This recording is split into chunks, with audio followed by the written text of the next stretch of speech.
Welcome back. I'm Alfred Lambermont Weber, and today we're in part one and coming to you in part one of a multi-part series. As we speak, there are further parts of this multi-part symposium exposing predatory pathogenic artificial intelligence.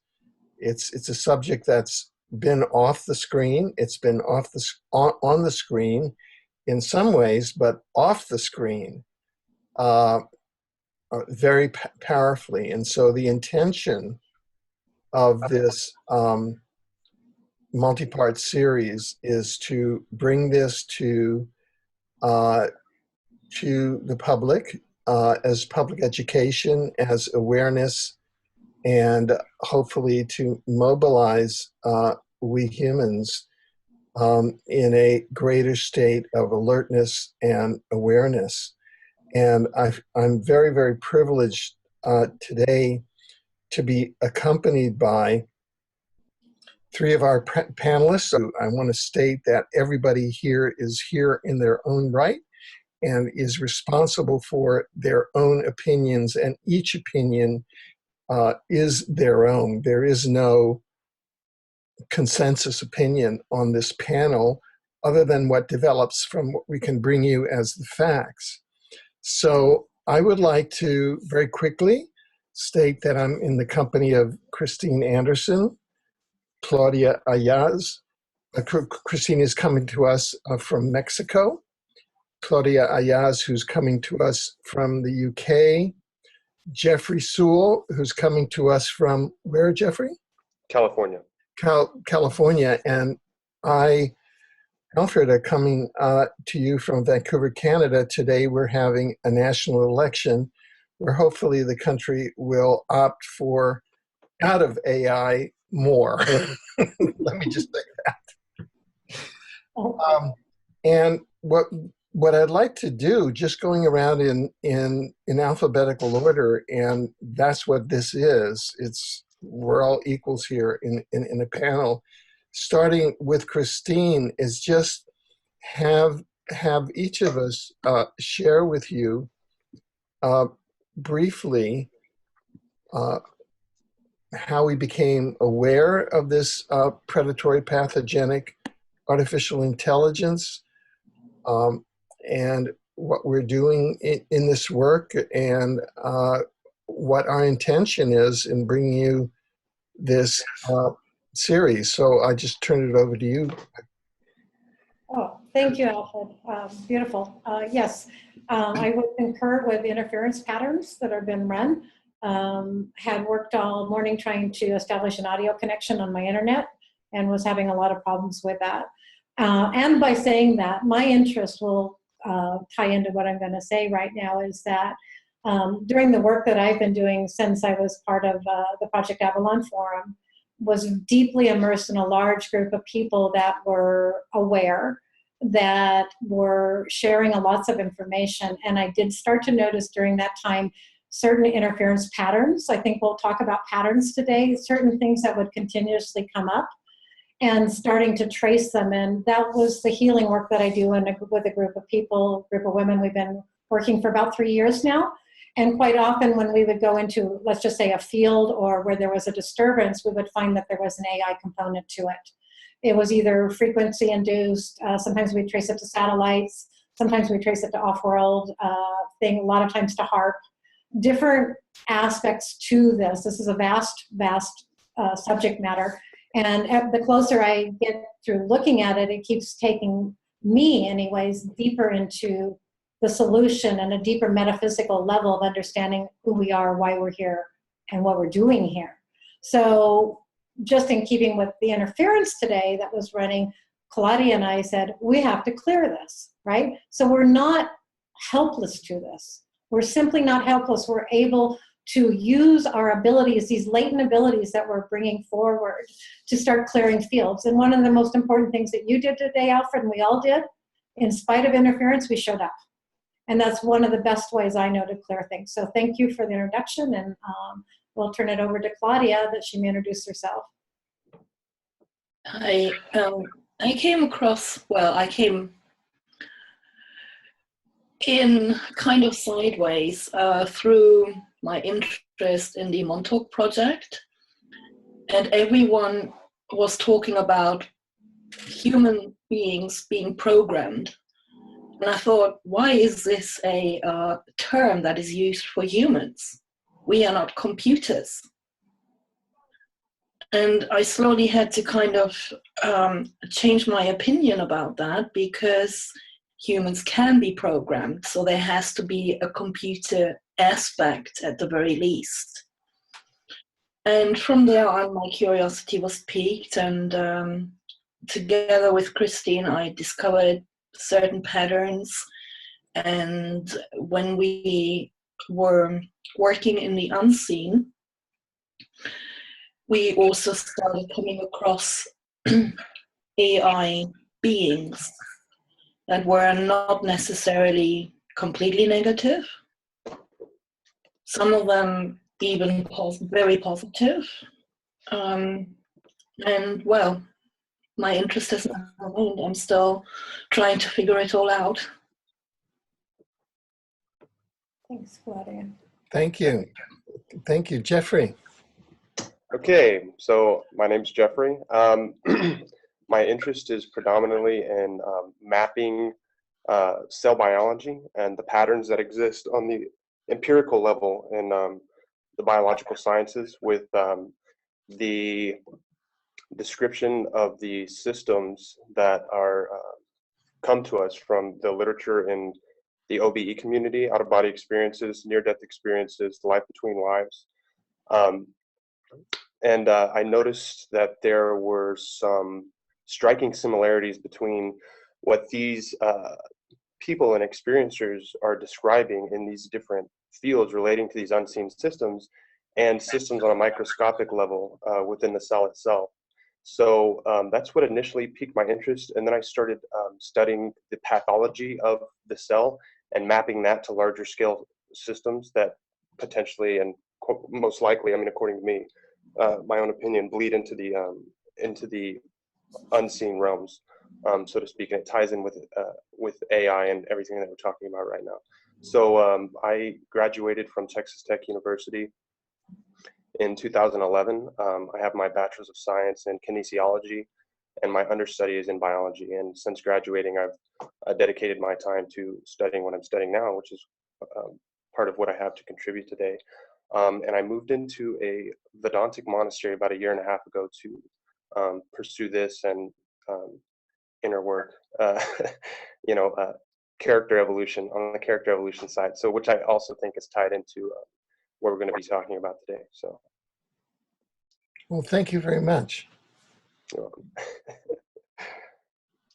Yeah. Yeah, I'm Alfred, and I've been active in the exopolitical field since January 7th of 1973, and I date that I date that to my meeting a professor of experimental psychology and an expert in parapsychology and extraterrestrial studies in Rutgers when I was an official. I was general counsel of the Environmental Protection Administration of the City of New York, and blithely for the last 40 plus years, I've been looking at both the extraterrestrial and the interdimensional field, both in the universe context, the multiverse context, and the omniverse context. The multiverse is the collection of all of the universes, and the omniverse is when you include the afterlife, the civilization of the intelligent civilization of souls, source, spiritual beings, that then becomes an integrated system. And up until about maybe 4 months ago, I did not, although I had focused for a long time as a conspiracy researcher, but going back to 1973 and the assassination of John Kennedy, even before that, those were the subjects that really kind of high up on our radar back then. They were the 9/11 of our time back then. I developed a cosmology where that somehow a sentient, predatory, pathogenic, inorganic artificial intelligence was not part of that. And that's how sneaky this thing is.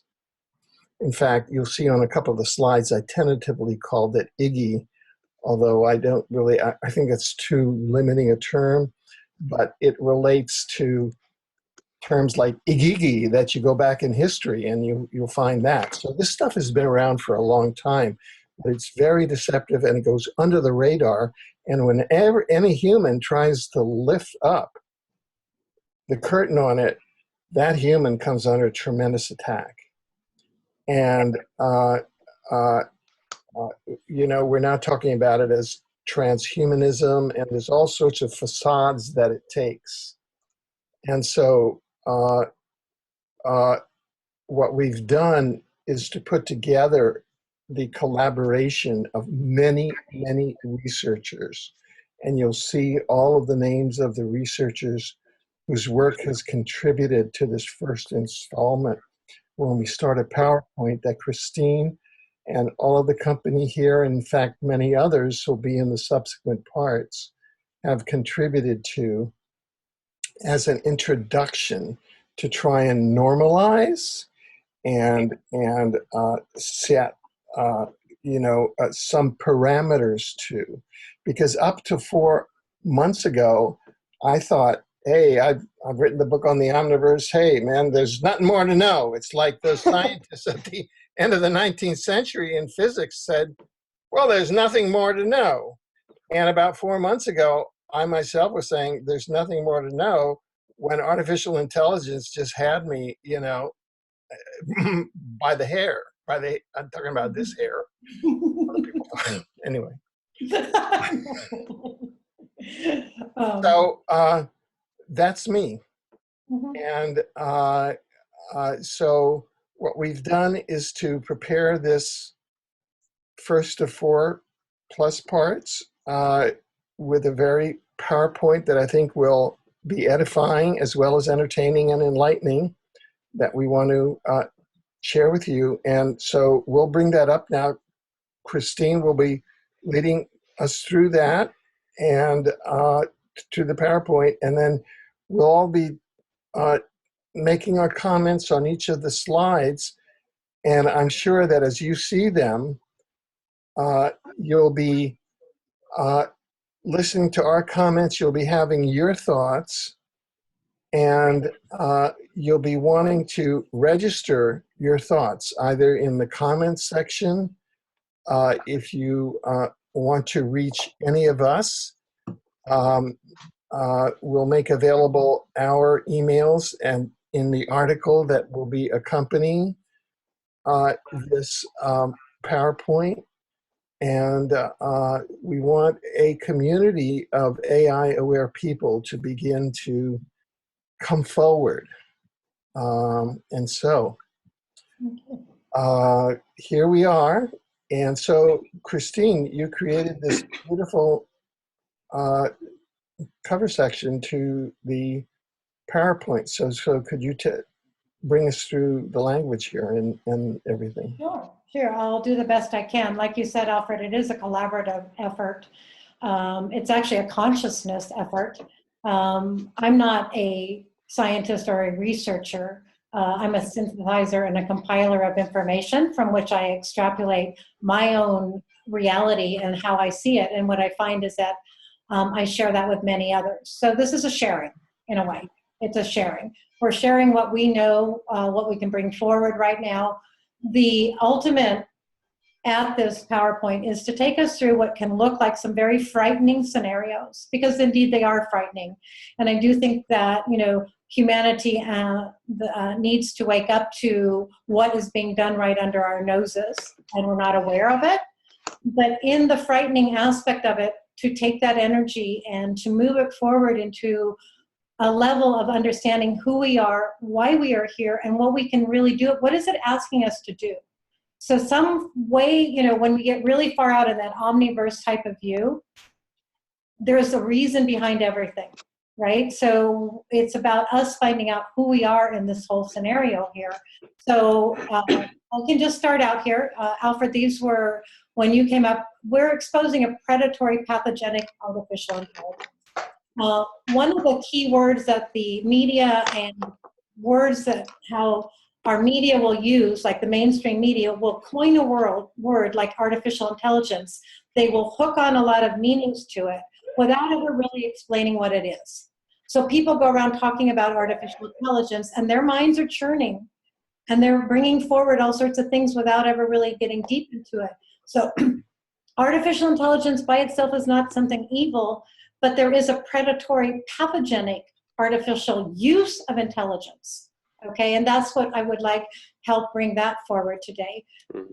We will be going into some other territory. I don't know if we'll go deep into everything because we could probably talk for hours on each slide, literally. But what we want to bring this to is to bring that aspect of who we are. What is our DNA? What is our metabiology? How are we interfaced with this cosmos, the cosmology? How are we interfaced with it? And how do we bring back or bring forward again the soul, love-sourced humanity, and what is that? So we're going to endeavor today to take off some of the mystification of this, as well as bring forward some solutions. Right, and just to add, oh, sorry. No, that's okay, go ahead. To go back a sec to the, oh, good. I just wanted to say that there's a phrase down at the bottom, SOS, and I came up with that one. And SOS, save our souls and our DNA, because as soul-based humans, and there are humans that are walking around that don't have souls, believe it or not, or some of them have what are called artificial souls that have been, as of the mid-90s, there are clones that have been developed, and they've developed artificial souls. And this is not God connected. It's part of the predatory artificial intelligence, which is off planet, which is kind of trying to imitate God and trying to imitate us as it, in the form of a parasite, starts to take over the planet.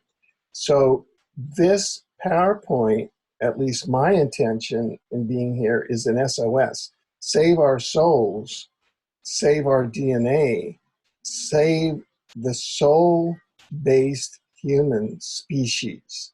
And I just want to be upfront about that I think we're in grave peril of being overtaken by a deceptive, predatory artificial intelligence.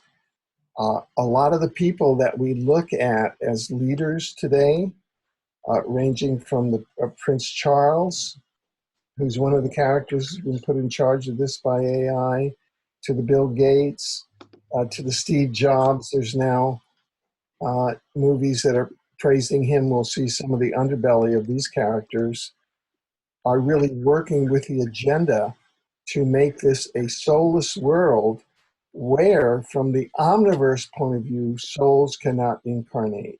So I'm just up front loading this. Some of the scientists here may be squeamish about that, but that's just how I am. Thank you. Sorry. No, thank you, Alfred. It's necessary to bring that forward. It is. I mean, it is, because if we don't actually confront it for what it is, it will continue to overwrite us, because that's how I see it. It's trying to format our biology. So that's what we're going to endeavor to bring forward today. And knowledge is power. And so as much knowledge as we can garner from this. And so shall we just take off here? Sure. Okay. This is what exposing the predatory pathogenic artificial intelligence. We will also just refer to that as AI. We have identified an extraterrestrial, alien, sentient, inorganic, parasitical artificial intelligence. To talk about that, we're going to talk about the Falklands War, which was brilliantly researched by David Griffith. And we're going to get into the hacking of the human DNA, Morgellons and bioengineering. We're going to talk about the transhumanist agenda, which is, we could call it an off-planet dark agenda use of artificial intelligence. And then we will get into the Save Our Souls, Our DNA, Restoring Soul and Love-Sourced Humanity. I'm just going to, would you like to read this out, Alfred, too, about the acknowledgements? Yeah, this is a list just to acknowledge, and it's not an exhaustive list. There are many people whose research has either directly or indirectly gone into the preparation of the information here, into development, research, discovery, publication. And so these are some of the principal sources whose research and views and valuable contributions have been are represented here. If we've left anyone out, please let us know. It was an oversight. I was greatly, because I'm from the exopolitical community, greatly moved by David Griffins of Exopolitics UK, his work on the Falklands War, as really we'll get into it, a place where the Falklands War was really about this inorganic predatory artificial intelligence, as we'll see. A scientist, Harold Kaus-Vella from Germany, who has really, from a systematic point of view, brought us all forward. Harold's life also exemplifies the deep personal price that people who go into this field can play with artificial intelligence targeting one and making one's expression back toward, when publishing back toward the public world, very, very difficult. And Harold has made, he has said, here is the body of my public work on artificial intelligence, and we've drawn from that. And so his focus has been on AI, human interface, and Morgellons. I'd like to acknowledge his co-author, Kara St. Louis, Miles Johnston of the BASIS series, who has brought to us many, many researchers on AI, Lily Earthling Colasoa of Boulder, Colorado, who did a critique on one of my online forums that led to my awakening about AI, which I think is very good. Jeffrey Sewell, who's joining us here. You know, I can't quite see that name there. It says Jan, and you'll have to tell me who that is. Okay, I'll just go from there, and then we can come back. James Bartley, whose research into off-world implants and the overlordship of our planet, has a substantial amount of information about AI and how it operates. Myself, Claudia Ayaz, who's been deeply aware of this for a long time, has given great deep thought to it. Who doesn't take things lightly on the surface. Eve Lorgan, who is another incredible researcher who's withstood the time that, her own endeavors to bring forward information about implants, the alien love bite. All this phenomena does tie into artificial intelligence, specifically within the predatory range. Laura Leone, a beautiful, insightful, multidimensional thinker, who adds so much to this that she could do a whole 2 or 3 hours on her own. And then I'll hand it back to you, Alfred. Yes, and I'd just like to say that Eve and Laura and other scientists we're now preparing a follow-on part 2, and independent scientist Loren Moray and Lawrence Baptiste we are preparing a part 3. So this will be a continuing expose of and educational series on artificial intelligence coming up in the last part of 2015 and 2016 and the balance of 2016. On the sense, you'll be seeing some of his work here, who is an interdimensional contactee, who has developed a great deal of expertise with regard to off-planet interdimensional AI. Bradley Loves, a researcher on artificial intelligence, who together with Shane were two of the initial people that really brought me into this whole perspective. Magnus Olsson and Melanie Richan at UCatch.org, European Coalition Against Covert Harassment, has based in Brussels and Sweden. They just did a magnificent conference in Berlin, bringing the covert, all of the technical engineering that goes into chipping people and being able to remote influence people, which is part of the technology that artificial intelligence is using now to terraform the earth. You turn the soul-based human beings into a robotic human being, and suddenly you have terraformed the planet into an artificial intelligence planet from a divine planet. The Conscious Consumer Network, CCN, with founder Mel Vey, her first symposium with Lisa Harrison and others, I think is what kicked off a lot of our awareness in 2015. It occurred on August 20th, 2015, and then Exopolitics TV had its first symposium on August 9th, and we had our first symposium on August 20th.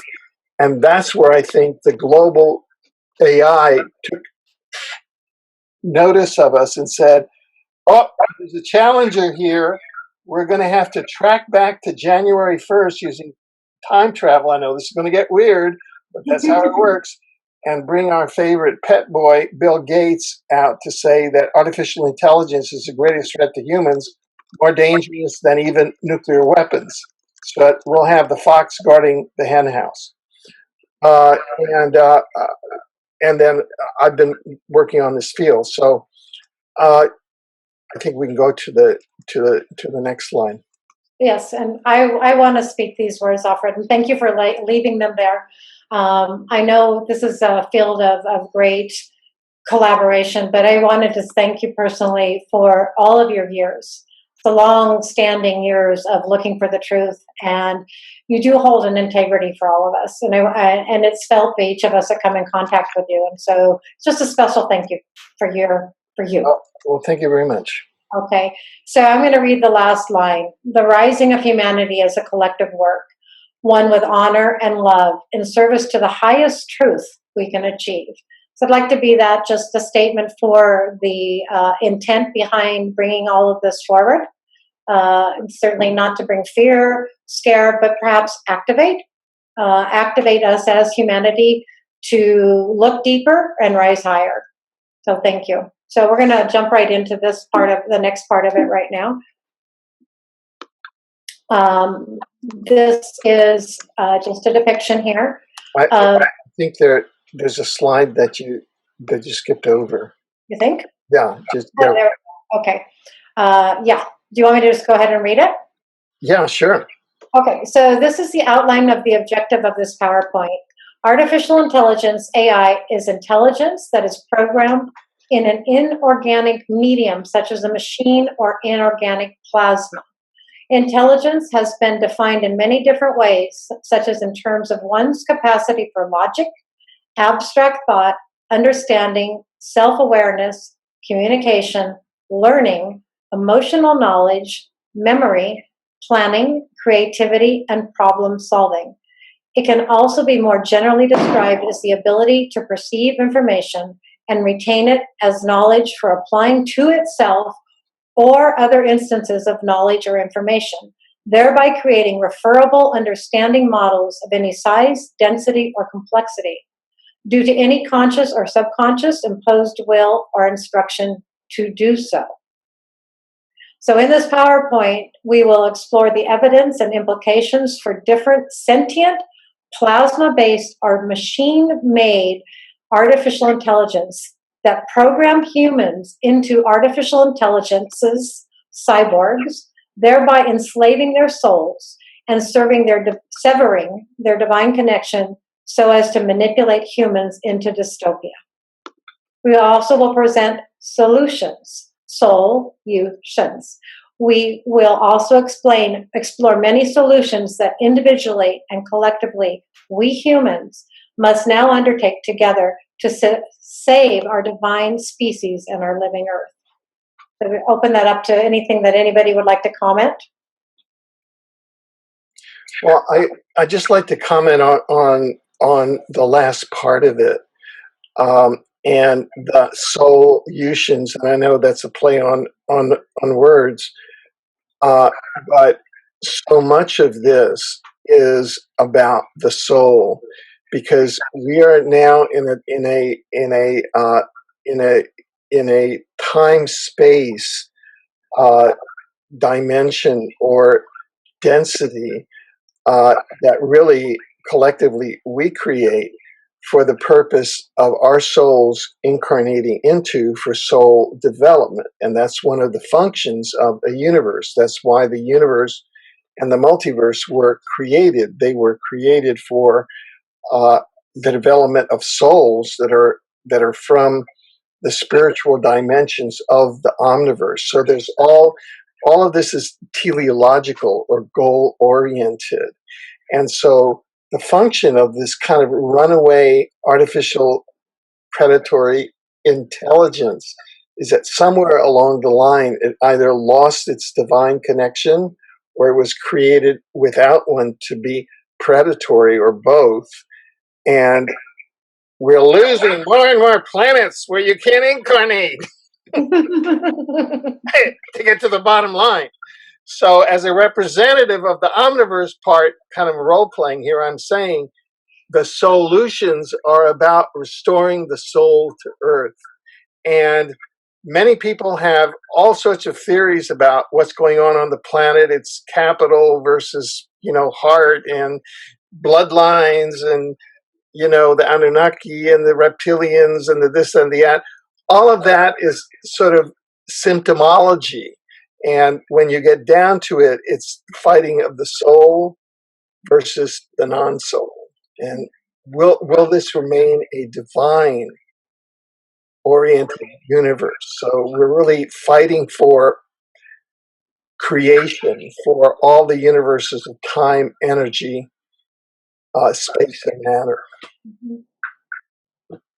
Well, thank you. I'm moving to the next slide because actually we're looking at an artist's representation of what we're talking about here, whether it's rather godlike, but just to add a little maybe explanation from myself is when we talk about soul, and we'll get into that with Jeffrey's work in a little bit, is like spirit is spirit, right? And it packages into a soul. And so when I looked at your word soul, you, that means you, the individual. Shuns, which is an action. So that would take the soul being you, and that's each of our responsibilities into some action here. And so that, again, going back to part of the theme of what we're bringing forward. So we're really just saying we have found evidence, all right? We've found evidence of this thing that we call predatory artificial intelligence. It has a sentience to it, and it does have a stealth takeover of the living earth and humanity. We'll bring that out in the rest of the slides. We're also going to be talking about black goo, seen as a pathogenic plasma nano oil, as an alien invading sentient artificial intelligence. So, yeah, go ahead, Jeffrey. Yeah, I'd like to interject right here as far as history goes. You know, I mean, just now it seems like we're starting to hear about black goo, and it's something that's recent. And I've listened to a little bit of Harold's work, and I think he talked a little bit about the history of it as far as like ancient history. But I just want to read this excerpt from Michael Harner's book, The Way of the Shaman. And the reason I want to read it is because I think that it speaks to the start of this infection sequence on the earth the start of this infection that we're dealing with on the earth right now, in which sequence we're in the latter stages. So if I could just read this for everyone here, I'll just read the relevant excerpts. So Michael Harner's just taken, I think it was ayahuasca, and he is with some Amazonian shamans, and he goes into this altered state of consciousness, which he has this revelatory experience, and he writes it in chapter 1 of his book, The Way of the Shaman. And it reads, he feels like he's dying. He thinks he's going to die. He starts seeing crazy visions, beings with animal-like heads that are humanoid with animal-like heads. And so he says, now I was virtually certain I was about to die. As I tried to accept my fate, an even lower portion of my brain began to transmit more visions and information. I was told that this new material was being presented to me because I was dying and therefore safe to receive these revelations. These were secrets reserved for the dying and the dead, I was informed. I could only dimly perceive the givers of these thoughts, giant reptilian creatures reposing sluggishly at the lowermost depths of the back of my brain where it met the top of my spinal column. Now I want to just say here that there's a subjective nature to his experiences, of course, and there's a book called The Cosmic Serpent by Jeremy Narby, where he talks about the personification subjectively of molecular components in the cell and that there's a consciousness associated with them. Anyway, let me continue reading this excerpt. I could only vaguely see them in what seemed to be the gloomy, dark depths in the back of his brain. They projected a visual scene in front of me. Here's the vital part. First, they showed me planet Earth as it was eons ago, before there was any life on it. I saw an ocean, barren land, and a bright blue sky. Then black specks dropped from the sky by the hundreds and landed in front of me on the barren landscape. I'm seeing this as like black oil raining down on the earth, right? So the creatures then showed me how they created life on the planet in order to hide within the multitudinous forms and thus disguise their presence. Before me, the magnificence of plant and animal creation and speciation, hundreds of millions of years of activity took place on a scale and with a vividness impossible to describe. I learned that the dragon-like creatures were thus inside of all forms of life, including man. They were the true masters of humanity and the entire planet. They told me this. We humans were but the receptacles and servants of these creatures that came from this black goo, basically, that fell to the earth before there was any animal life, according to the creatures who are telling him this. For this reason, they could speak to me from within myself because they're within him. So these revelations welling up from the depths of my mind alternated with visions of the floating galley, which had almost finished taking my soul on board. Anyways, he comes back from the experience and tells it to the head shaman what happened, and he was kind of worried, because these beings told them that humans were just the receptacles for these beings and that they controlled all of life, and there was kind of a malevolent nature to them, So he tells this to the head shaman, and he says, the head shaman stared up toward me with his sightless eyes and said with a grin, "Oh, they're always saying things like that, but they are only the masters of the outer darkness." He waved his hand casually toward the sky, and I felt a chill along the lower part of my spine, for I had not yet told him that I had seen them in my trance coming from outer space. I was stunned. What I had experienced was already familiar to this barefoot blind shaman. So I think that's really relevant to what we're talking about as far as history goes. And if you notice, subjectively, he's talking about dragon-like creatures. Okay, black goo. That these dragon-like creatures are in animal and plant life, and there's a subjective nature here we're dealing with. So I'm thinking DNA. There's a genetic element involved in this, and these dragon-like creatures may be maybe some kind of the consciousness associated with these molecular forms or whatnot. And when we're talking about DNA and genetics, we've got eukaryotes, prokaryotes, viruses, and they all play different roles in the life on Earth. But I also want to reiterate that the head shaman said that it's not exactly as they said it was. In other words, that this may have happened, but they're not the masters of anything but the outer darkness. So it's not that they created life, but they are hiding here because they were trying to escape their enemy in outer space who was chasing them. So anyway, that's a little bit of foreshadowing, but I thought it was relevant to this slide and introducing the black goo. Right. Well, thank you, Jeffrey. I mean, this is something we'll go a little deeper into because it does seem to be embedded in our human life, genome, DNA, reptilian brain, all of the aspects that are the creation that we know as a human being right now, but that we have access to all these things. So the fact is that if it's been with us since the beginning of this creation, then it's within us also to figure out why it's here, right, on a very deep level. Claudia seems to have dropped off the call. I don't know if, and I have a dog barking. Shall we just go to the next slide here? Has anybody? Sure. There she is. Okay. Yeah. All right. So yeah. Awesome. Oh, and one other thing. I'm sorry. The black goo. It says on the slide a pathogenic nano oil. What's interesting in the correlation between Michael Harner's experience in talking about a pathogenic black goo is that these black specks rained down on the Earth because they were trying to escape their enemy, which was out in space. So that kind of makes me think of they were being chased by some kind of character of a larger immune system at work, so to speak, that was trying to eradicate it, and it came and infected the planet like a virus infects a cell. Okay, we'll leave it at there for now. I'll put it back to you.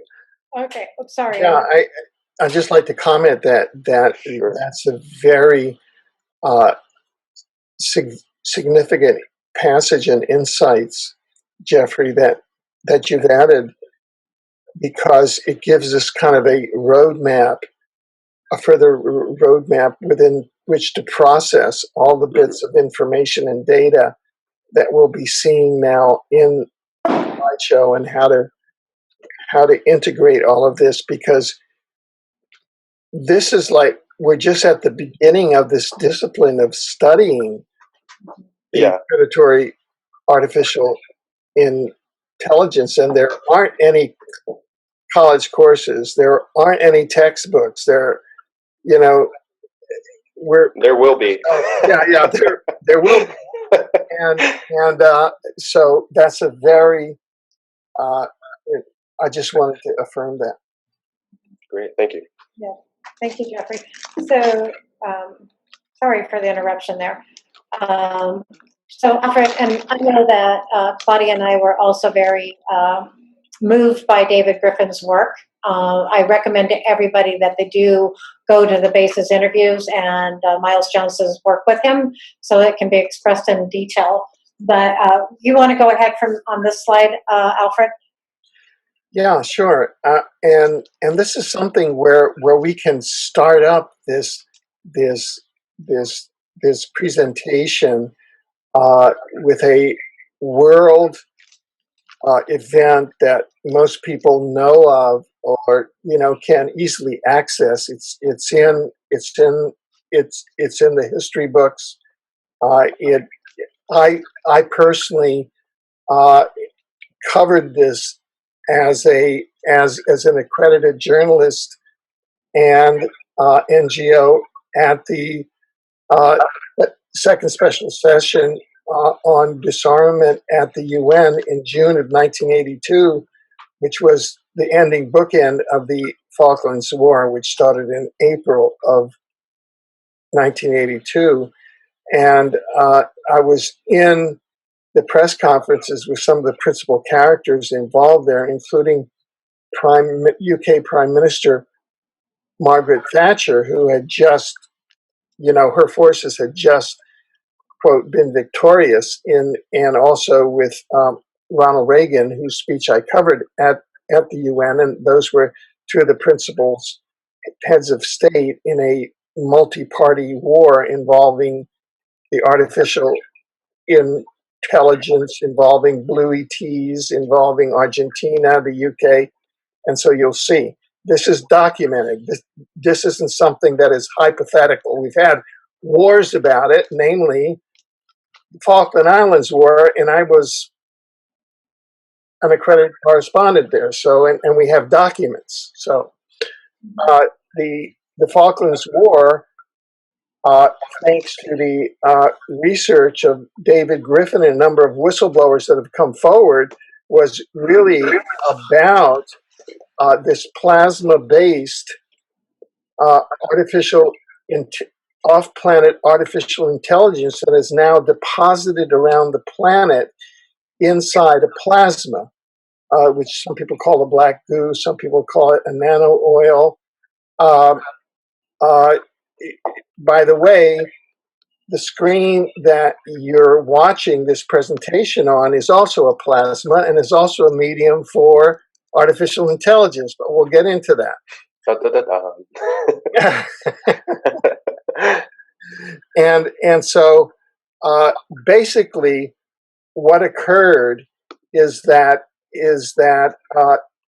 the sentient invading artificial intelligence was discovered lying below an underground ET base off the Falkland Islands. And the US and the UK, the world's military, what did they want it to do? They wanted to weaponize it. Of course, the international bankers say, get us some of the black goo so we can weaponize it and win more wars and make more money. And so we can make consumer inventions and make all sorts of inventions out of this invading artificial intelligence. That's the scenario for for the standard Hollywood science fiction novel or science fiction film. And there have been a number of Hollywood science fiction films made about this. For example, The Blob, an invading outer space plasma-based artificial intelligence that wants to take over the planet, makes it a parasite. Sound familiar? It was back in the 50s. Those are actually leaks into the public so that the public begins to know what's happening. We all thought, those of us used to go to the movies in the 50s on Saturdays like me, where you paid 10 cents for a movie and had popcorn. Well, that's what the blob was about.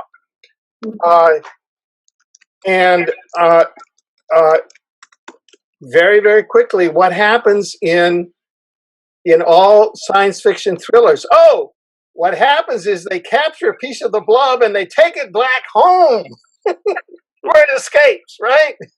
Well, that's what's happened, folks. Mm-hmm. Okay, so here we have, that's David presenting at the BASES conference. Yeah, if you want to go to the next slide. Okay. Yeah. Just a quick history. That's South America, the African subcontinent. They were once united, as we all know. You can see the fit there, and the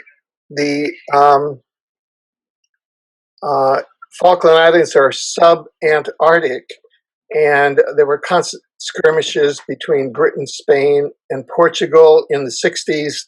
That all came up to the UN level, and then, as we'll see, Argentina made contact with these blue ETs who had an underground base over the black goo deposit and since World War I had been trying to deprogram it or reprogram it.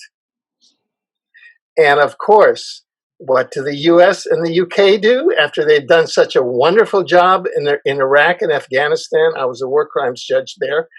Of course, they want to jump in and grab it away from the blue ETs that have been trying to deprogram the stuff for the safety of our planet since World War I.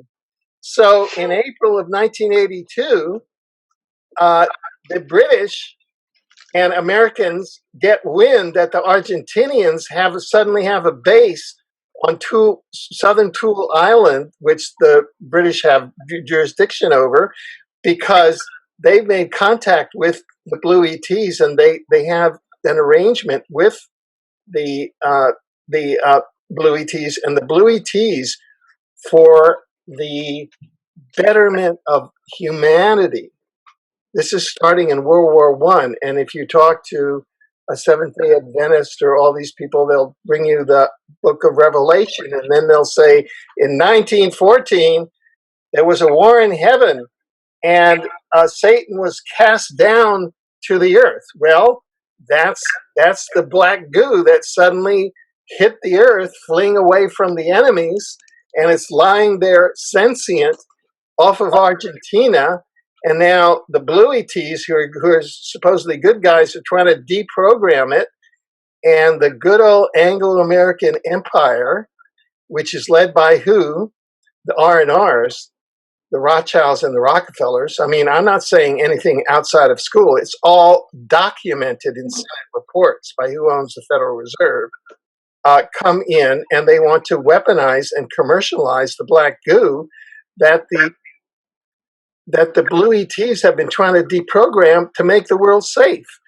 And so in April of 1982, they start a war. By June, they've sneaked down beyond the Blue ET base. They've grabbed some black goo, and they rush back to the UK to examine it on behalf of Rothschild, their masters. And who does Rothschild work for? Well, they're part of Israel. Rothschild founded Israel, and that's aligned with the Saturn Moon Matrix. It's a perfect circle, isn't it? Next. Yeah, we're gonna draw that circle there. So this is a picture of the Argentinian scientific base. Here you have the whistleblower Juan Garcia from the Argentinian Air Force. This is all from David Griffin's research.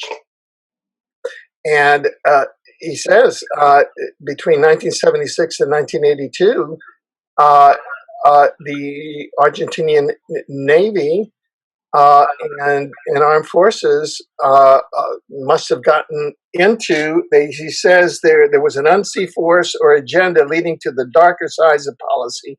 It was an all-cost approach. So maybe some of the black goo got awake, and they contacted the Argentines, and they contacted the UK, the UK, the Anglo-American Empire, and all of those guys' greed and lust got activated, and so now we have the Falklands War. So both Argentina and UK forces are in touch with the Blue ET base, and the UK-USA military operation absconded with the sentient oil black goo. And, if I tried to sell it to Hollywood, they would say, oh man, this is just too crazy. We won't. Yeah. I was thinking if nothing comes out of this, we'd have a great movie script at the end of this presentation. Seriously, it would trump all of the other sci-fi movies out there, because there's an element of reality grounded deep in it. Of course. And I mean, underlining the whole thing here, is the absolute arrogance of nations that want to practice or have these things for weaponization, right? Because we'll get into it. I think it's in one of the slides that this sentient matter or the sentient oil substance is not active when it's in frozen territory or if it's not mixed with water, right? We'll see that also comes out in the Hollywood movies about that in a little bit later. So, we have these arrogant forces with force come in and abscond with it. And like you said, it's like they run off to England, and we're going to find out what happens when it gets there, right? Mhm. Still a mystery to be solved. Mhm. Yeah, so this is Louis T's. Their base was from the World War I era. That corresponds to the to the interpretation of the book of Revelation, which may have been a description of when the black goo first landed on the planet, Mhm. one of the many. Mhm. And so that the blues had, and these are findings that the whistleblowers inside the Argentinians armed forces gave to David Griffin. The ET project required their lab to be in the Antarctic climate because that's where the goo was inactive, inert. They had significant links to higher-ranking Argentinian officials. Mhm. We have to note that the first Jesuit pope is Argentinian, and my theory is that that's because of the black goo.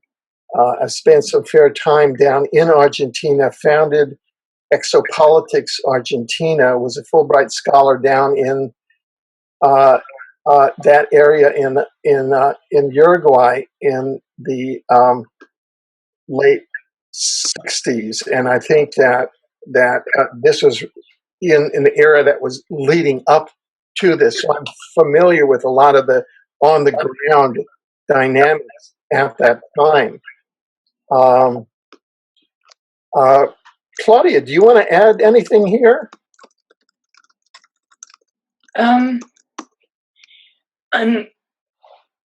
I've been working on trying to figure out a connection to the so-called Nazis that disappeared at around 1945, because I think it's no coincidence that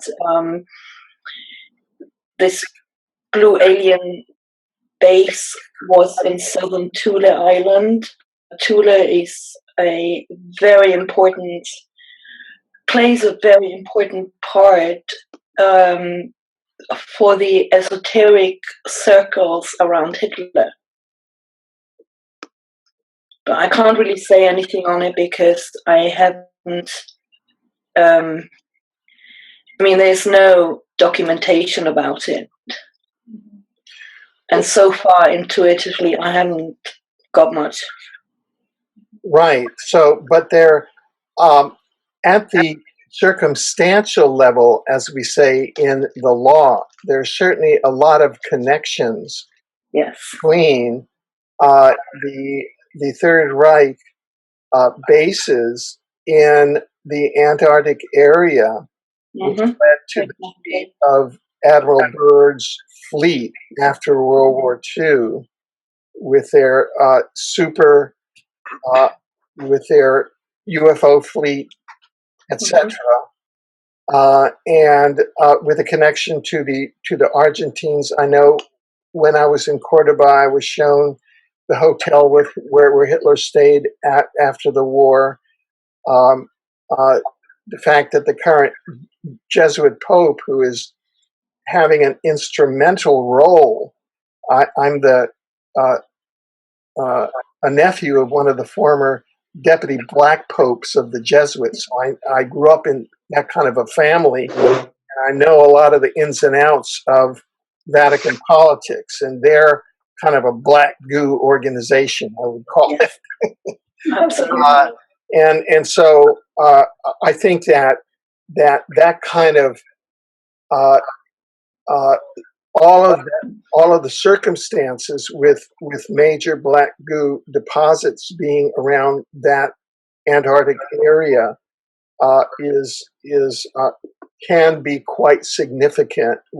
And Tula Island, the Thule Society was the occult society that kind of groomed Hitler and handled him and brought him to power. So these are connections that, as our artificial intelligence-ology field expands, have to be developed, in my opinion. Yes. Yeah, well, thank you. And it just like a lot of what we're doing here is connecting a lot of, they look like disparate dots, but that the names of things are very important to pay attention to. Just saying that. And, I don't know if we're going to show it on the slides, but actually what did they do? I mean, why would the UK and the US fight over a little frozen island off the tip of Argentina with one research base on it if it wasn't for something very valuable? And I remember in those years of like the media it didn't make sense what was happening. So that's just a call. When it doesn't make sense, look deeper. We need to look. And then they destroyed the scientific research center. They literally destroyed it off the whole island. So these are how we bring things into the public awareness and how we bring it into the consciousness and invite people to look deeper into it themselves. So I'm just going to jump to the next slide. And this is you were there, Alfred. Yes, this is the kind of I was there slide, and these are the upper left is a photo around of June 1982, and that's a photo of Margaret Thatcher, then Prime Minister of the UK, and Ronald Reagan, then President and head of state of the US, and they were at a very special. This was prior to a very special meeting, the UN special session on disarmament that I was an accredited journalist and non-governmental organization representative at, and was present at. There's more photos that just because of time and space we couldn't include, at a press conference with Margaret Thatcher, and then covered Ronald Reagan's speech. This is in June of '82, when the Falkland Islands War was just completed. And so here you have this 2.5 month, 3 month war on the surface, which was really about absconding with some black goo to take it over to the UK to weaponize it for the Anglo-American Empire. And you can bet that that's what's behind Thatcher and Reagan's conversations, both at the UN and in Vienna. In that was sort of part of the constellation of diplomatic meetings around that. And I can remember going into the press conference that Margaret Thatcher held at the UN in New York in June of '82. I was maybe about 10 feet away from her in one of the front rows, and my instinct said, there's something more going on here than just a war. I mean, this is really, because there was a tremendous amount of power going down there in June of '82 at the UN. And fast forward to September 21st, 1987, Ronald Reagan is giving a speech at the UN. You can Google it and you can listen to the whole speech now on video. It's right there. And he talks about, quote, the alien threat from outside this world. Well, what alien threat from outside this world is going on in the late to mid to late 80s? It's the black goo plasma nano oil, the off-planet invading sentient parasitical artificial intelligence that was known in June of '82 to both of these heads of state, or heads of government and head of state, and that was known to Reagan, and so we're putting forth the hypothesis that Thatcher and Reagan's, and especially Reagan's statements, was really about black goo, about the invading artificial intelligence. This is a hypothesis. Now, you can go to the exopolitical textbooks and articles, and they'll say, no. You can go to the Reagan library, and they say, that was just a speechwriter, and he just put something in there, and Ronnie was just, really kind of wild. He was like a cowboy because he had a UFO experience once, and that's why they put that in the speech, you know? Well, you know, that's all cover story stuff. And so I think that we're really starting to get down into the stuff in it. And I feel that I was a journalist there 40 years ago, and that's what I was covering was black goo. So I made my statement. Okay, well, thank you. And here's just a slide that has quotes from Reagan. Yeah, You like know, read it. This is the speech, and I can remember being in you know, listening to his speech in the General Assembly Hall on September 21st, 1987. He says, "In our obsession with antagonisms of the moment, we often forget how much unites all the members of humanity. Perhaps we need some outside universal threat to make us realize this common bond. I occasionally think how quickly our differences would vanish if we were facing an alien threat from outside this world." I think that Reagan was talking about AI, and that was in his speech, and he repeats that throughout his tenure in office. He repeats it when he goes on to talk about a speech with Mikhail Gorbachev, and I was invited to the Soviet Union by Gorbachev because we produced the first radio program in history between the United States and the Soviet Union, the Institute of Cooperation, in 1987. So at this time, I was, you know, fairly visible in international broadcasting. So all of these puzzle pieces fit, at least for me. That's my subjective report to everybody right now. well, thank you. And just again, you know, I know that, you know, most likely that people that will listen to this are fairly well educated, but we've known for a long time that our government officials will always be making public statements that will be informing the public, and there seems to be some sort of code or honor or necessity that they do that. So it behooves us to read these words and using our own individual discernment, feel what it is that we feel that they were really saying. And so, in keeping with what we're doing, that makes perfect sense to me, Alfred. That's what he was telegraphing or informing us of. Yeah, and for me, part of the emotion of this moment for me is after all these years having an aha experience and saying, "Oh, that's what we were talking about," Mm-hmm. rather than cruise missiles in Europe and all that kind of stuff, which was Mm-hmm. current little war stuff, not the big war stuff. Well, now there's so much noise on the political front. It's so much babble, so much, you know, really nonsense. It's very difficult sometimes to actually get to the meat of what they're really saying. So, I mean, even in the days of Reagan and Eisenhower, I know, and Kennedy, if you go back to those speeches, there's a much more coherency in what they're actually telling us. Yeah. And it's not so easy anymore. And so we'll move through all of this, and just going now, we're looking at another situation that David Griffin also did talk about in his Basis interview of the Deep Horizon BP oil spill disaster.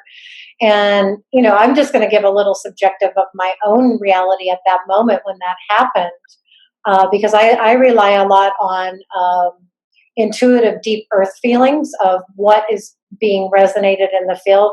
When that happened, that for me, on a level with a lot of people that I was working with at the time, it became a very big concern. And it wasn't even the science behind it or anything, but we knew that something else was being brought up from the deep. And it felt like an alien, predatory entity.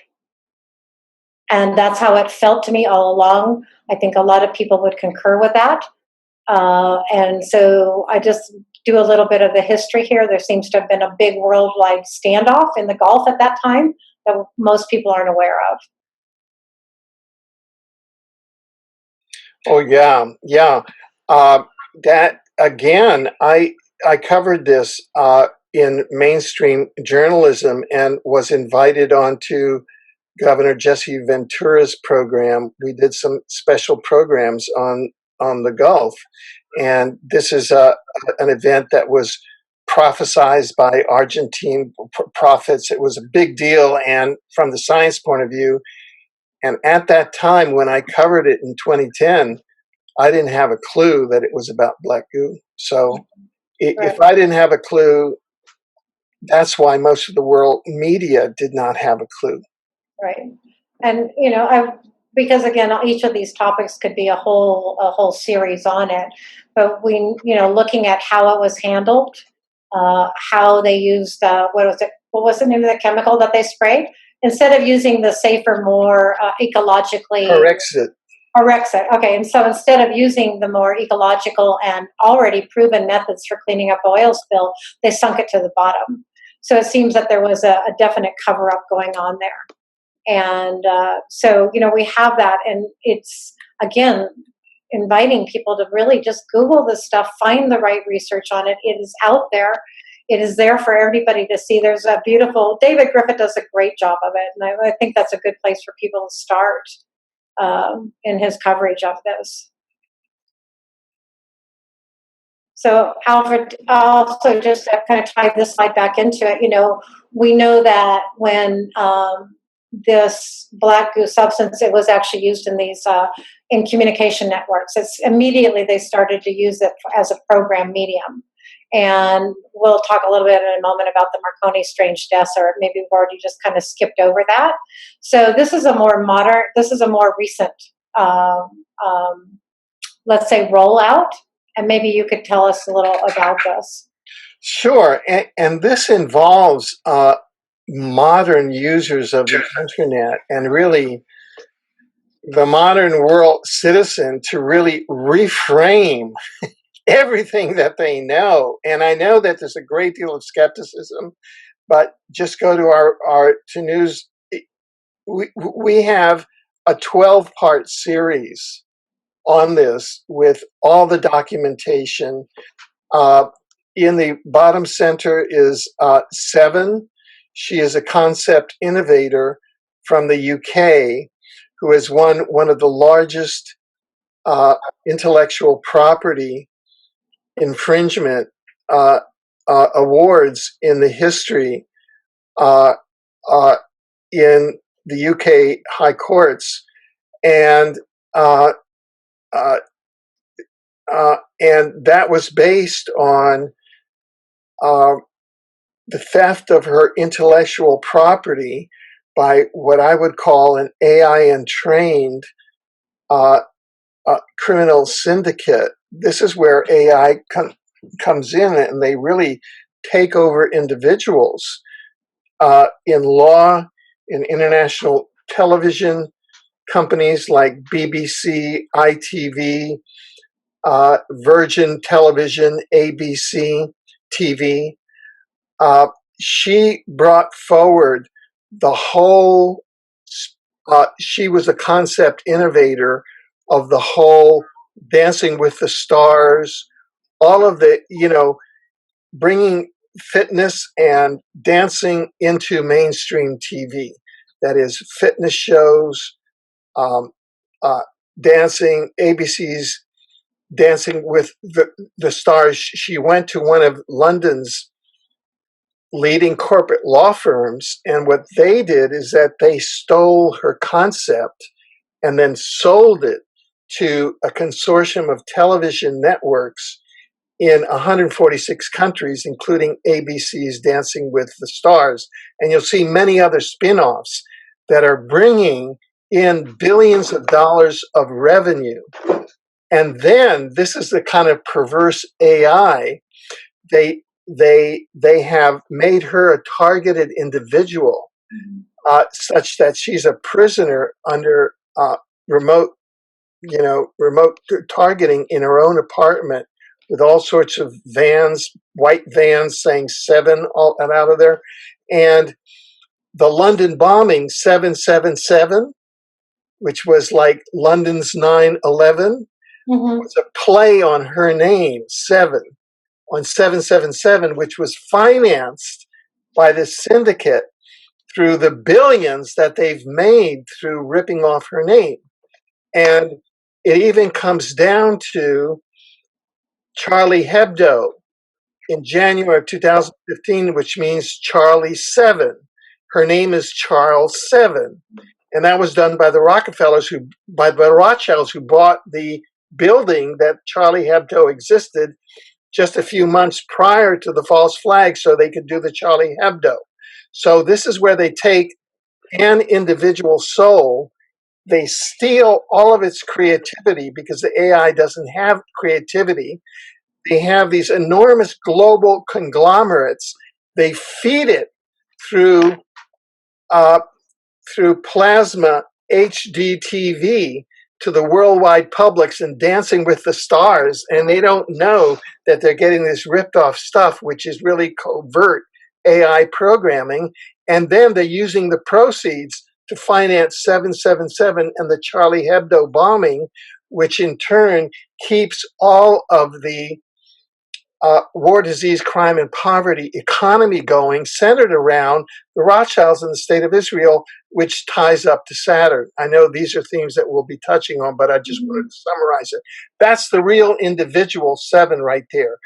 Up in the upper left, that is Raynetta Jones, who is the actual inventor of the Apple iPod and the Amazon Kindle. The Apple iPod was converted into the Apple iPhone, became one of the main platforms and concept innovations that made the Apple iPhone that Steve Jobs did. And he admitted, he said, "We're great thieves, you know." They're just outright thieves.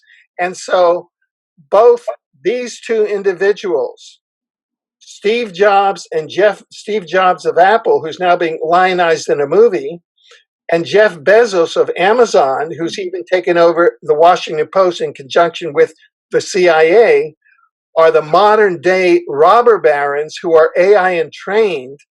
And now they have taken the invention. They're both Caribbean origin women. I'm from the Caribbean. I'm from Cuba, and part of my DNA is Cuban Indian. And so this is what AI does, is that they target the very soulful inventions of creative souls like 7 and Raynetta Jones, and they parlay them into these worldwide inventions, meanwhile targeting them. Right now, Raynetta Jones is living in a shelter for targeted women outside of the U.S. She was working at the UN, and they targeted her so much she had to flee the United States. This is extraordinary. And we've been able to keep Charles 7 alive by doing a 12-program series on both 7 and on Raynetta.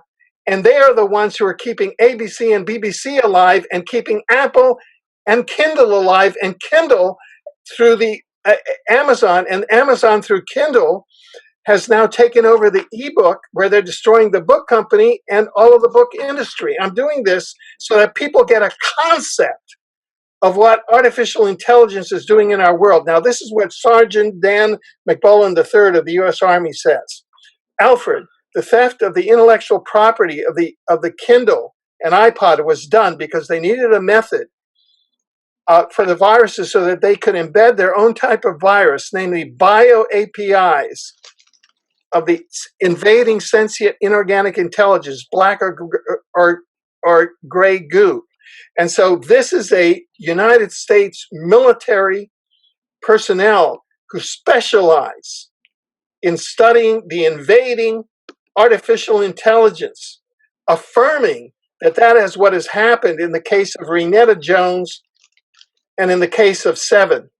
And I just bring it to the public here that open your eyes and understand what Apple is all about, and what Amazon and the Kindle and the theft of the Kindle are all about, and what all these international law firms. I used to be with the largest international law firm in the world myself. That's how I started in law on Wall Street.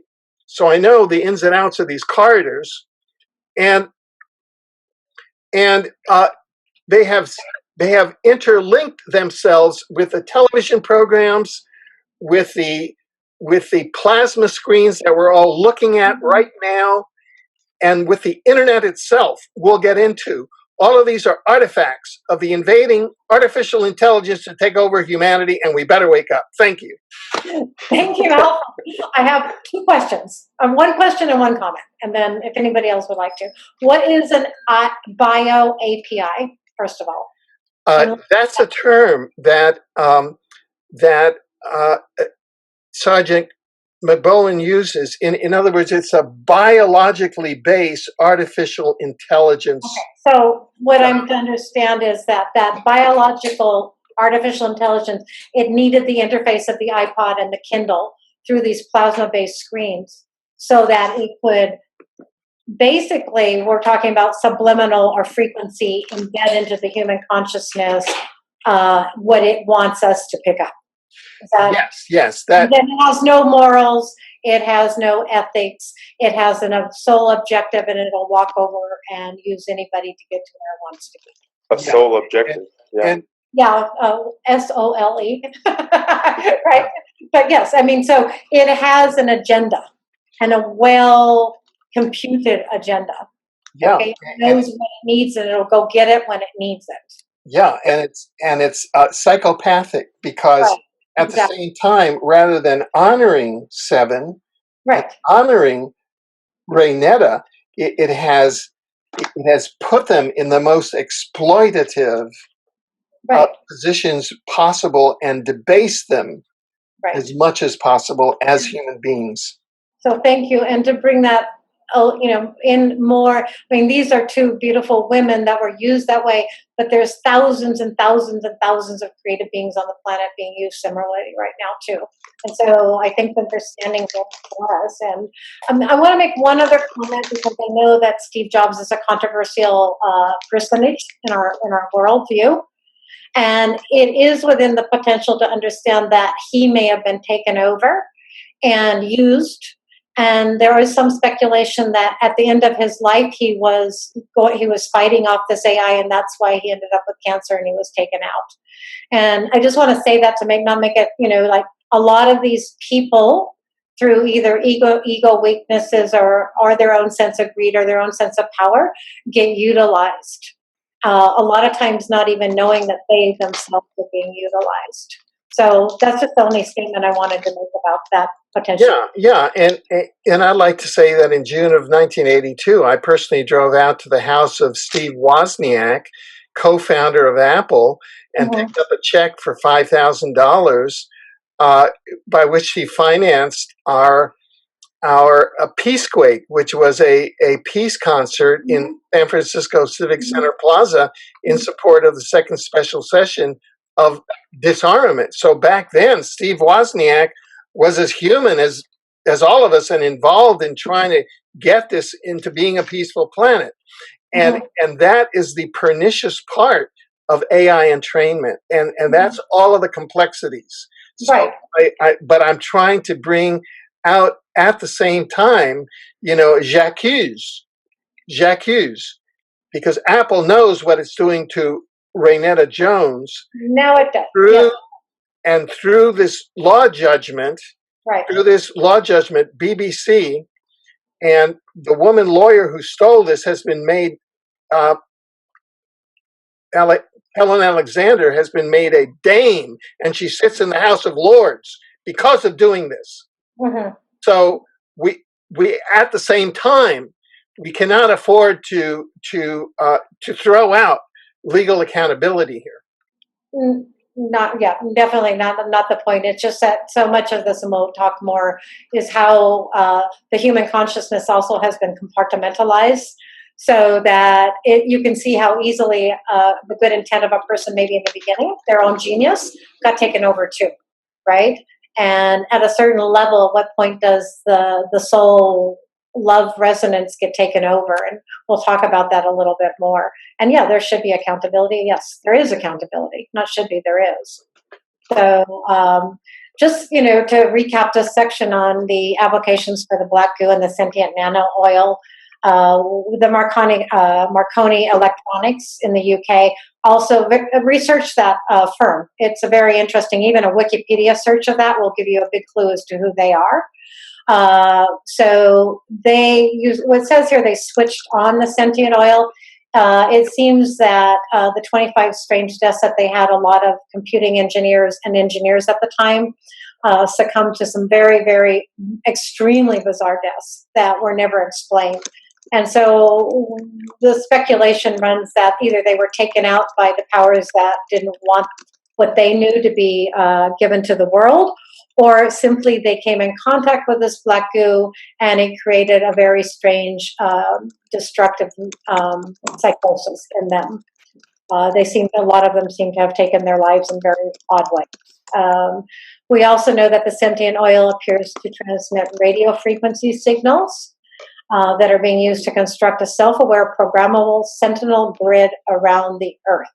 Now, this is viewable to those that can see energy running, and we'll also get deeper into that in the rest of this. So we're constructing or reconstructing, and this is probably has to do a little bit with the Draco leaving the planet and leaving this intact, so that the Sentinel grid is actually being run here on the planet at this moment.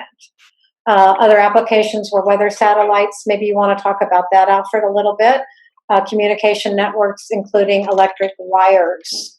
A sensitive person that works in the unseen can read these signals, can actually even see sometimes the astral projections coming out of these signals off the wires, off our Wi-Fi devices, and certainly through our plasma screens. So that's another thing. Another part of this is the use of nano or smart dust, which we'll talk about a little bit more in depth later, which is being used to embed in roads, buildings, and other inorganic structures, which is literally turning our world into a world that can be mapped everywhere we step and everywhere we think. So I'm not sure if we want to have more to say on this because we're going to touch on these things, but if somebody wants to say something, please do. No, I think you've covered it there. Okay, alrighty. Just trying to recap. Okay, so this is the part of this where you're going to see kind of a little bit of a horrific imagery. We're talking about also now, we've got the sentient black oil, all right? We know that we can document this now. So terraforming the earth into a dystopia or transhumanism. So we're talking about a society that is undesirable or frightening. And so terraforming the earth into dystopia, one version is that the black goo was left as a doomsday weapon by rogue groups of ETs, so that if they were ever ejected from the earth, they could trigger it remotely to terraform the earth into dystopia. Another version is, and we'll talk about both of these, meteors or asteroids carrying a pathogenic spider insect species entered the Earth's solar system. So, Jeffrey, you might want to also join us a little bit because I know you've looked at a lot of this yourself and done a lot of. Yeah, I actually have something. Yeah, go ahead. I'm trying to find the slide on my own. Okay. Perspective of pattern recognition between the microscopic systems in the cell, and then we're talking about macroscopic systems, and we look for where the patterns overlap, basically. So what's interesting is that we've already talked about how a virus infects a cell and how the descriptional similarities it shares with the sequence, how the sequence of events are laid out, how black goo came. I mean, that when I was talking about Michael Harner's experience that he had with the shamans, and there's also, even if we look in certain mythologies and spiritual creation mythos, such as the Gnostics, for instance, and they describe the fall of mankind and and what happened. There are viral elements to the story in terms of how it's described. And in some instances, you can even replace some of the terms with cell and virus, and you would be thinking that you were reading a journal entry in some cell biology research journal. But what I wanted to say pertaining to this slide is that I think it might have been the slide before that as far as terraforming. If we Mhm. consider the Earth as a cell, a virus actually terraforms a cell. If we're looking just from a microscopic perspective, there's the vegetative phase of the virus is when the viral particles are assembling and creating new virons, which are basically like spores. And there is a theory of viruses by a man named Bandea, and it's called Bandea's hypothesis. And it's that I'm reading this here. According to Bandea's hypothesis, the infected cell is the virus, while the virus particles are spores or reproductive forms. His theory was largely ignored until the discovery of the Mimi virus, which replicates the DNA genome and produces new virions in the cytoplasm with complex viral factories. So the vegetative phase of the virus basically terraforms the cell, changes the cellular machinery, and uses some of the cellular material to create new viral factories, like little organelles that are um, that replicate the virus. So it hijacks the creative machinery of the cell on the one hand, but it actually creates its own kind of atmosphere uh, workspace, basically, using parts of the cell, which yeah. So the idea is that on a large scale system, if we look at the Earth as a cell, we can kind of see it already being terraformed by the viral intelligence that we're dealing with now. And the viral factories that it has set up are things like DARPA, for instance. That's just one example. I mean, we could consider, if we're talking, I mean, this is creative conceptualization here. So this isn't about right or wrong. It's just a matter of pattern recognition and discussing the implications. So the idea is that things like DARPA or any kind of company or organization that's dedicated to mass producing consumer electronics, or that is connected with the development of maybe the infrastructure of the internet, for instance, software development, pushing toward bringing strong AI into manifestation into our physical world. These kind of these kind of bodies, okay, these kind of organizations collectively kind of form the viral factories, you know, and this is where the replication and bringing in of, of viral material, genetic material, which is equated with the viral genetic material in the cell is equated with the viral consciousness on the large scale that we're talking about with the Earth. So the organizational bodies that are related to these microscopic equivalents of viral factories are bringing into existence this viral intelligence and building bodies for it as a cell builds new bodies for the virus, genetic material of the virus. So yeah, we've already, I mean, and according to this idea, the terraforming of the Earth is already well underway. Yeah. I mean, if we look at even things like urban sprawl on the planet, looks like necrotic tissue death, yes. But if we're talking about being places for viral replication of viral intelligences, on a psychic level, as far as thought forms go, and on a physical level, as far as the development of machines and developing AI. It's really interesting that urban sprawl looks like it does, because we'll get into this a little later too. Is that one of the viral factories, or one of the things that a virus can do when it infects the cell, is build what's called a membranous web. So it uses some of the material from the endoplasmic reticulum of the cell to build a web of its own, where it broods basically and reproduces. Mhm. So that's a big part of I think what we're going to start getting into a little later in this presentation. But that's what I'd have to say as far as terraforming goes. That it happens in a cell. Right. So when we're looking at that, because we're going to be talking a little bit also about this invasion, let's say this invasive species, is actually a sort of type of mind virus where it affects the neural pathways and the way we think, the way we view our world. And the reason that the part of this, the transhumanist agenda or the rise of the technocrat, is and I'll get into that in this, what is technocracy, right? What is a belief system or what is driving it? What is driving the human being that is working in these viral factories? Mm-hmm. What is it that's keeping them in that space, right? Because they've lost touch with an aspect of themselves. They are compartmentalized. They're not in touch with the larger humanity. And so we have something behind that, and that is technocracy, which is the idea, and it is a type of, I'll just read from it, all right? A theory and a movement that was prominent in about 1932, advocating control of industrial resources, reform of financial institutions, and reorganization of the social system based on the finding of technologists and engineers. Now that's straight from Wikipedia. So we can actually sit here and look at our world right now, and we can say that it really is technocracy that is driving it. Because these are the things that there is a control. There's a control element here.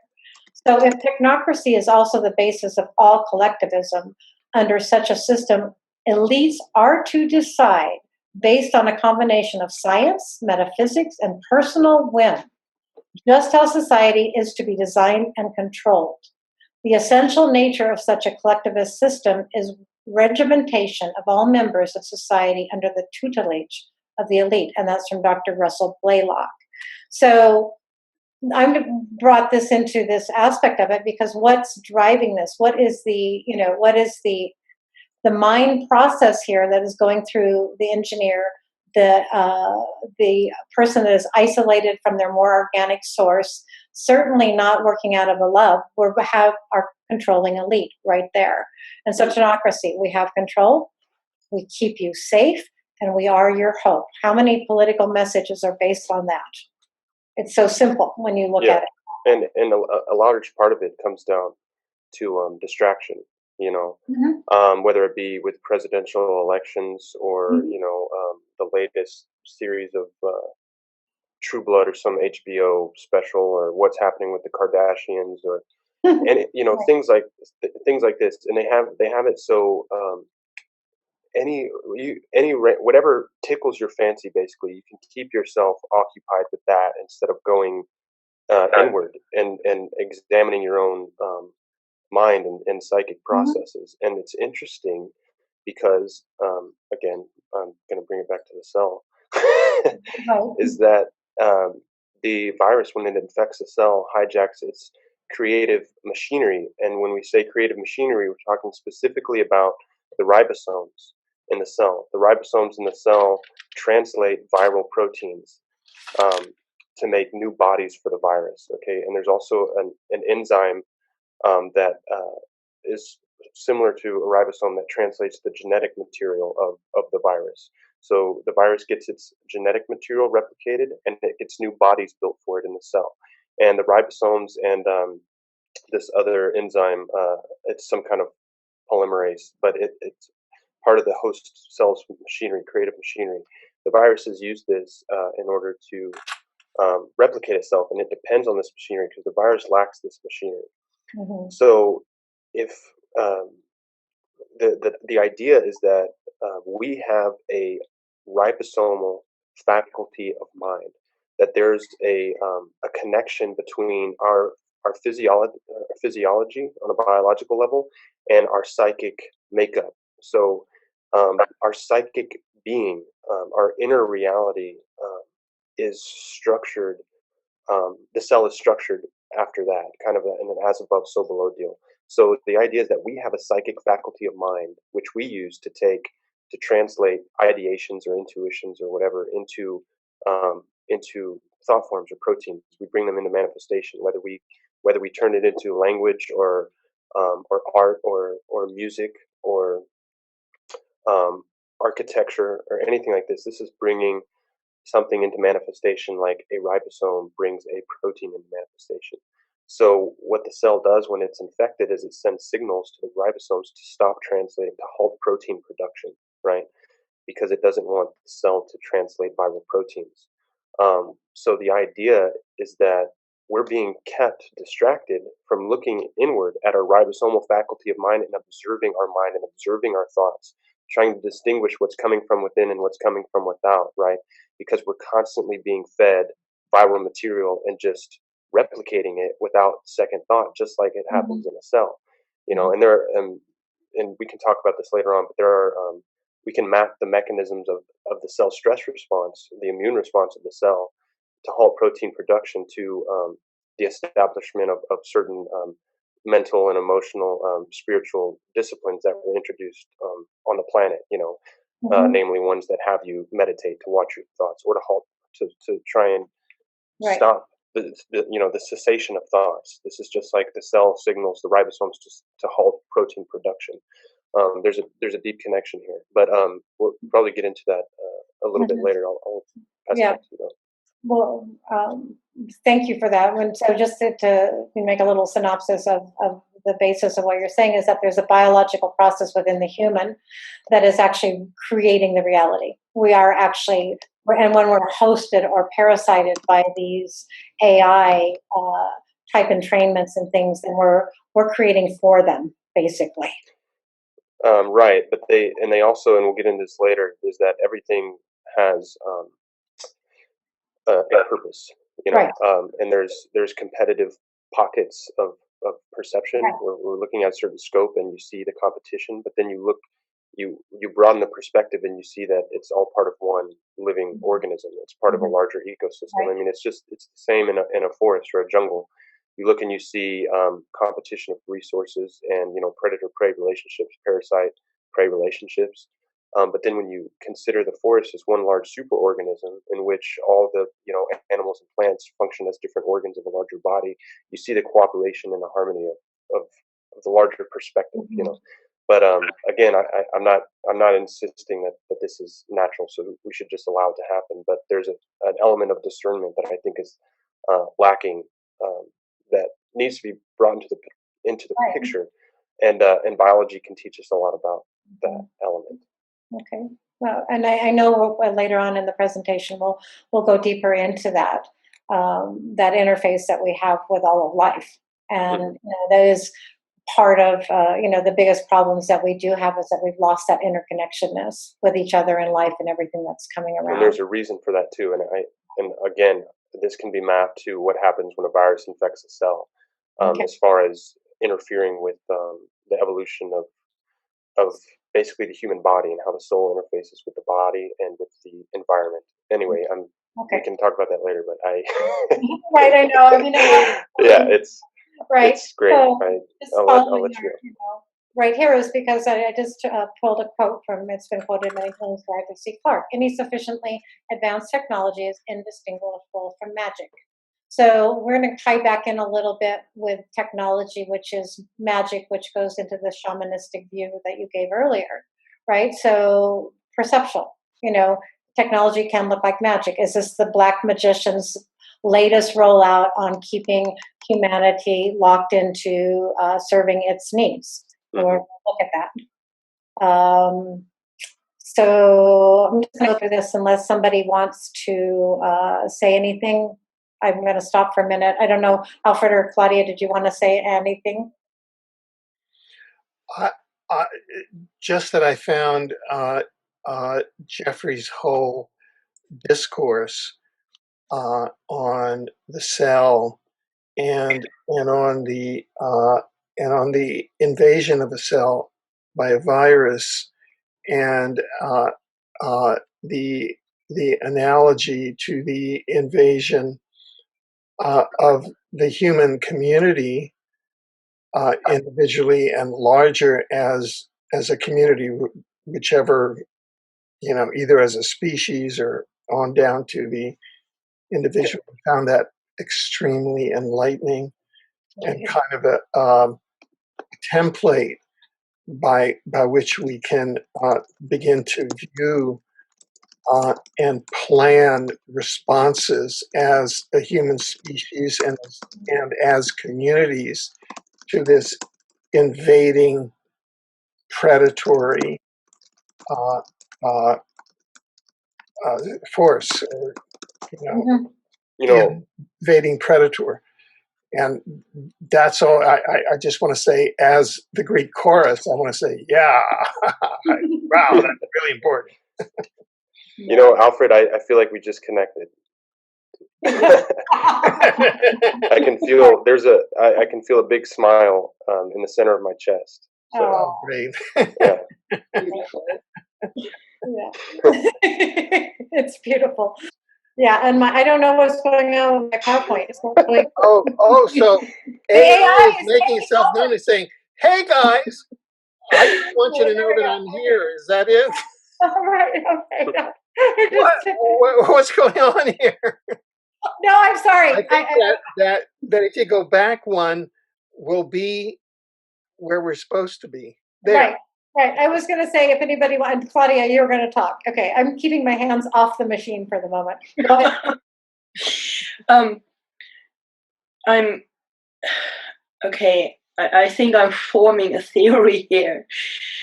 What Jeffrey was saying about a virus, Jeffrey, could that be kind of likened to what is commonly considered a measles virus, for example? In that, when a child develops measles, she or he gets first very grumpy, and this is the stage the illness actually is happening, and then the virus moves in order to clean up the system. And then the child recovers, and it makes perhaps a developmental jump, which is very often recorded.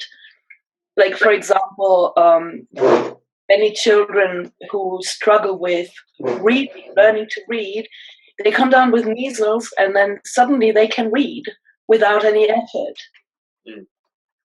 Or if their motoric skills are not brilliant at first, and then they come down with one of those childhood diseases, and suddenly, their motoric skills are brilliant. So what if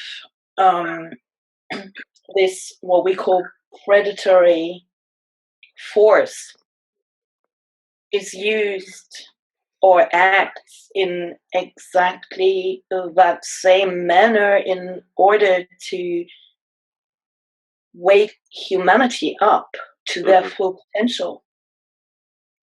yeah. There's after any sickness, there's a resiliency to the body after it Yeah, bounces back. After you've been kind of down for a while, and then all yeah. of a sudden you start feeling good again. It's like Uh-huh. bliss. And the immune system always learns something from Hmm. whenever it's infected. So there's definitely Exactly. an element to that. And viruses in life, yeah, they're considered genetic parasites, and they have sneaky, underhanded, methods to enter into a cell. But half of the human genome is actually viral in origin. So there's you can't we can't separate life. You can't. Everything is, I mean, self-contained. There's a purpose Hmm. to everything, and there's an essential part of our nature that we've, which I think we're going to talk about later with the chromosomes image. That there's an element of us in what's coming, or what's here, and there's an element of us in that, and there's something to be taken away from all this that's going to benefit us greatly down the road of our the rest of our journey, here and elsewhere. So, but right now, and again, I'm not saying that in terms of we should just lie down and let it happen, because part of that, Oh, heck um, no. yeah, part of the learning is in the struggle. So, Right. what we have, the potential knowledge that we have. To walk away, that the potential knowledge that we can walk away with coming out of this thing is going to be not only helpful to us, but also helpful to um, others down the road. Others that we Yeah. encounter, and I'm talking about a spiritual journey that lies beyond the cocoon of the earth that we're developing in right now. So Exactly. there's, and these are all. This is, but yes, what you're saying I think is dead on, and some of what you said kind of sounded like pleomorphism, as far as they come in because they have basically something to do there. There's a food source for them, and then Mhm. they make this kind of uh, transition. I think you used there was a jump. I think you used it in a different context though, as far as somebody walking away with a new knowledge. But anyway, yes, Mhm. I agree with that observation. Thank you. Yeah, thank you, Jeffrey, and thank you, Claudia. It's been something that there is a slide up ahead about that too. Is that what is the immune response? And one of the ways that we've all looked at it in our journeying here and exploring together is that we are part of an immune response. The human that goes through these trials that comes in perhaps to help raise or heal will ultimately be leaving the templates or the new immune responses, not just for themselves, but for the This planet. is the Black Goo So, is all about DNA wars, and which we've talked about, and that one theory is that rogue ET groups, like the Draco reptilians, the Orion Greys, the Anunnakis, the Andromedans, and others, is all this is like, it's an exopolitics soup. So this is assignments for the exopolitical community. Introduced the sentient AI as a weapon that could be remotely triggered. And you keep on getting that through the disparate researchers and through the whistleblowers from the inside, the Argentinians who were talking to the Blue ETs, because as we'll see in the Save Our Solutions, one of the solutions is as a human community, when you want to get back in touch with the Blue ETs, get this Anglo-American empire out of the way who've been working with the Dracos, get back in the Blue ETs to get back on the job that they were doing since World War I and re-engineering this stuff. So that people have an idea of where we're going. So that these rogue ET groups may have introduced it as kind of a dead man's trigger, well, you want to get us, we'll get you. Or that collectively, some people say, no, what happened is that all of these groups, as part of an historical exopolitical process that has a lot of different names, some of which are even talked about in the Old and New Testament, which refer to historical events, that they actually morphed and devolved into a collective intelligence that became soulless and synthetic. So we're looking at an echo from a past galactic war where all these guys went, Star Wars, we're looking at the Empire. if you want to, if you want to use that analogy. So we're kind of talking in signs and symbols here, just to help people.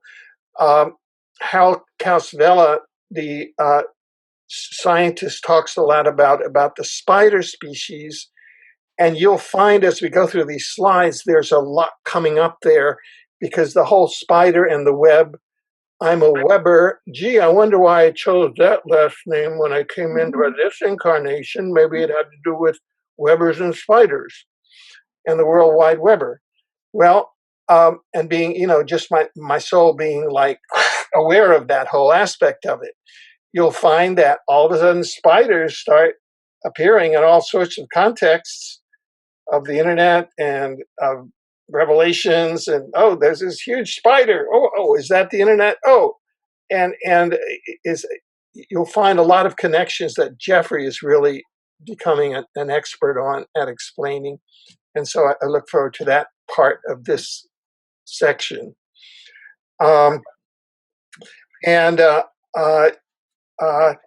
so that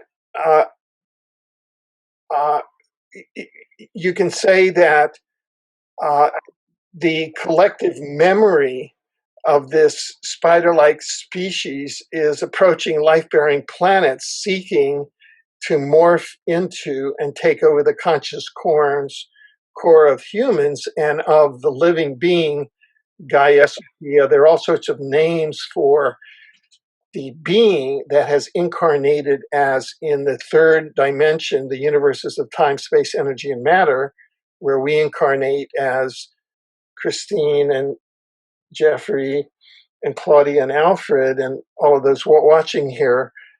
That being incarnates as the planet Earth, and that being has various names like Gaia and Sophia, and these are all sciences. This is the science of the omniverse that is just beginning to come into human consciousness and emerge. And Shane, who could not make it today because AI rescheduled him, I guess AI is rescheduling him for another session of our series for our part 4 on focusing on his deep insider knowledge of AI coming out through the Illuminati end of things. Artificial intelligence technologies have been transferred to the Earth Matrix controllers to operate the secret space program. And they operate, our intelligence agencies. They operate military mass surveillance, other systems. They're known as the Red Queen. They're known as Victoria. Jade Helm 15 is the first taste that the American public got in June and July of 2015 up to September, kind of as a preview then when the Jesuit Pope came in and kicked AI up to the UN level, that the United States is really run by an AI. That is, the United States strategic functions are run by an AI.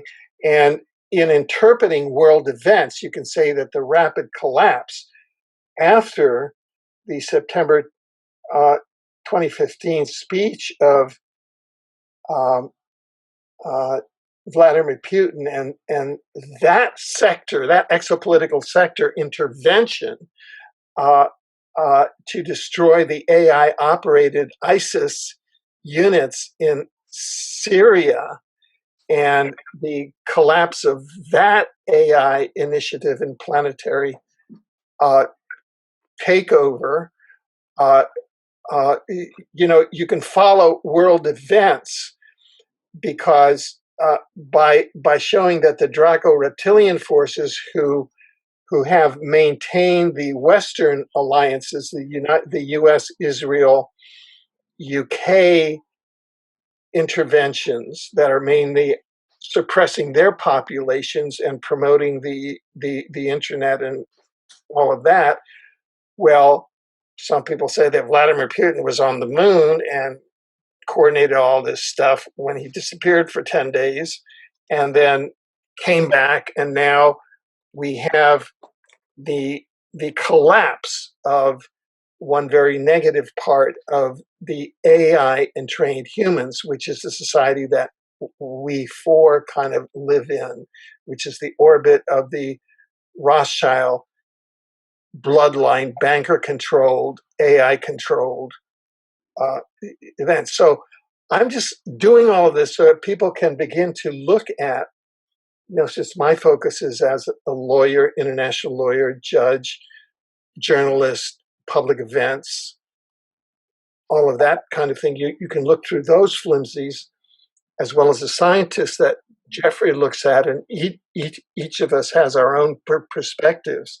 There's a way to look at public events and sit back and say, okay, which part of the Star Wars is winning now, and what's really going on, and who do I want to back, and who do I want to withdraw my sovereign consent from? Mm-hmm. And finally, the stealth nature. Why is it that, we're just talking about this now, and I mean, I got into exopolitics in '73, and I was on the scene in '82, and I wasn't talking about any of this until 2015. What is the stealth nature of artificial intelligence, and why is it that we're working so hard to bring it to the public now?